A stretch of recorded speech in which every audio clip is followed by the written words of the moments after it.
Why mentors falter in achieving the mentee's commitments.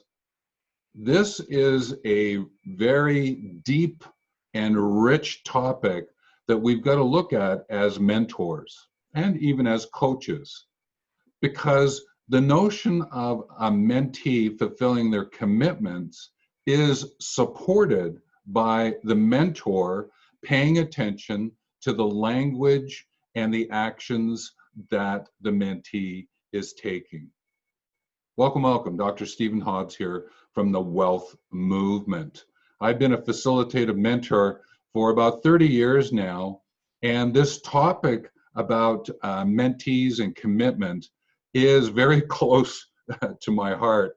I learned some very valuable lessons way back when, and I wanted to share this basic insight with you so that you can overcome this issue when you're working with your mentee, because it's really important that the mentee not waste their time and their effort doing something that may block their learning and or not achieving what they've set out to do, that the agreement that both of you have, the intention both of you are working from.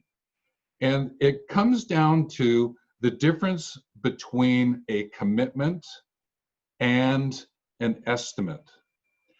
That in our conversations, when we're moving forward, what we'll often do is talk in estimates, which are sort of linked to this notion of expectations, versus talking from a place of commitment, which is an element of promise keeping.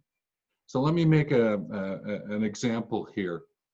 If the mentee were to say, yeah, I'll get that review done so that I can share it with you, and I'll have it ready sort of sometime the beginning of the week, is very different than the mentee saying, I will make sure that by 12 noon on Tuesday, just before we meet, I'll have that summary report for you so that you can have a sense of where I'm going, so it helps with our conversation. See, the first one has a sense of an estimate there. Maybe it'll get done, maybe it won't get done, to what to extent, and therefore it places an expectation that isn't always correct, isn't always true, but we take it and we make it true. And that's what I learned as a mentor when I was managing and leading in a nonprofit group at the time. And when I caught on to this language, it made a big difference in the outcome, reaching the mentee's intention and agreement. Because what was happening was I recognized that the commitment was what the mentee makes to themselves to get it done, to keep the promise with you as the mentor. And therefore, you've got to be alert to it yourself, is that when you make a commitment as a mentor, it is a commitment and not an estimate as well. So I wanted to bring that to your attention because it's important to understand this notion of estimate and commitment when you are coaching and mentoring. And it's one of the topics that we consider in a coaching and mentoring course that I have created. And the link is just down below here for you.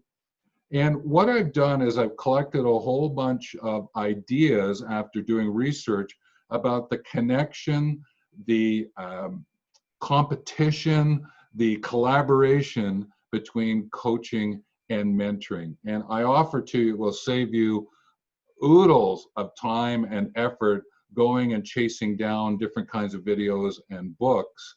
It's a great place to get that summary so that you have a better way of going about coaching and mentoring. So with that, remember, as a mentor, it's about assisting the mentee with the commitments, but it's also paying attention to when they slip into using estimates, giving you a sense of an expectation, and be alert for yourself in return.